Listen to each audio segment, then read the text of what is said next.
Ooh, ooh, ooh. Check this out. We're back, and you're back, and we're here at the mailbag. We're dealing with the mail that comes here to the Dean Show.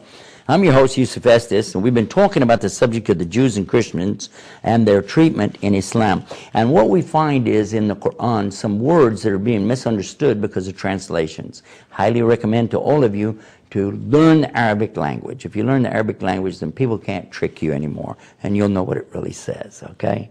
We have a website for that called ArabicInEnglish.com. ArabicInEnglish.com. You can use the English you already know to start learning something about Arabic. You'll feel a lot more comfortable. I know I do. Now let's come to the next subject. Somebody comes to us and they say, why does your book, meaning the Quran, why does your book say to kill all the Jews and Christians? Well, first of all, it doesn't say that. But still we reply back by saying, thank you for asking me about my religion. In Islam, we cannot lie. We have to tell the truth, and we have the proof to back up what we say. But sometimes people say things that are in the question is not true. So let's deal with this. What does it say in the Quran? Actually, we'll begin with the first instance of this in the Quran in chapter 2, called Surah Baqarah, the cow. Verse 190, telling us about fighting. And it says, you fight them where they fight you. But if they stop, you stop, because otherwise you become the transgressor. Verily, Allah does not love the transgressors. Next verse, and kill them wherever you find them, and turn them out from where they turned you out.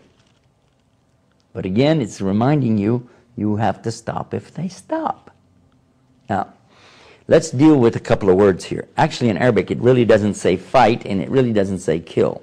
You know, it does and it doesn't. Let me explain why. The word fight, sometimes translated as slay, slaughter, and things like this, doesn't really work. Let me explain why. The word in Arabic doesn't change. It's from the same root. It's qitl or qital. The first instance, it's talking about engaging in mortal combat. That's why it uses a form of this word. It's not fight like put up your dukes or martial arts or something like that. No, it's the kind of fighting that can result in death. It is combat. So use combat here and you'll see how it makes sense. Combat them if they combat you. But if they stop, then you stop. Otherwise, you're the transgressor. Move to the next verse. Kill them in combat if they're killing you in combat. But again, if they stop, you have to stop. And it says to turn them out from where they turned you out. Now this is another key, because nowhere in here so far have we heard anything about Jews and Christians, because it wasn't talking about Jews and Christians. It was saying turn them out from where they turned you out. It was particularly talking about one instance that took place in the early days when the Muslims were literally thrown out of their own homes, off of their own land, away from their own property. Their property and all of the contents was seized by these people, the pagan idolaters of Mecca, their own relatives. And their women were abused, raped, and they were killed and slaughtered, turned out into the desert, and left for over 2 years to die. If it weren't for the soft hearts of a few folks, they would have all died. They migrated then to Medina, a faraway city. And in that place, they were able to become stronger. There were more people that came into Islam, and they wanted to perform what is called pilgrimage or Hajj to Mecca. They went, but they were turned away and said, you can't come and do your religious rituals here. Even though everybody else in the whole world could come there, all kinds of religions could come and do it, but they wouldn't let these Muslims from Medina do that. They made an agreement with them, and the agreement was very much slanted in favor of the Meccans. And yet the Meccans, even then, broke the agreement later. So the Muslims wanted to go, and they wanted to perform their holy pilgrimage or Hajj to Mecca.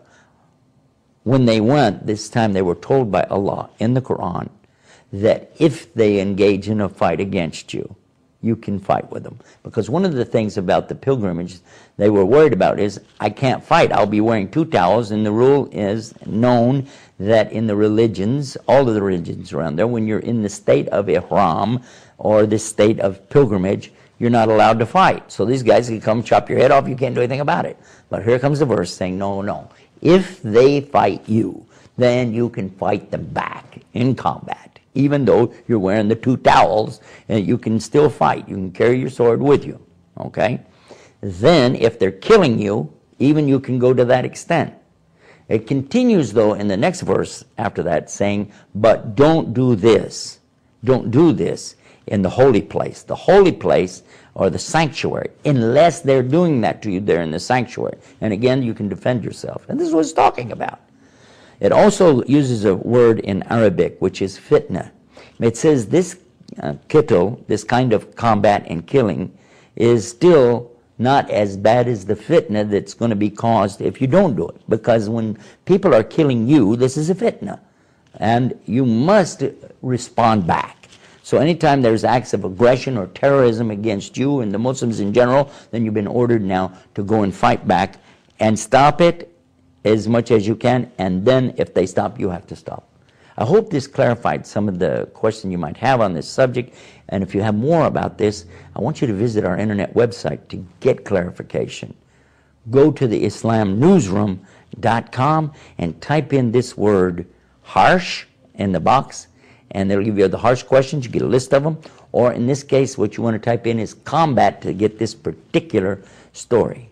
Until next time, this is Yusuf Estes saying peace. Peace be upon you. Wassalamu alaikum.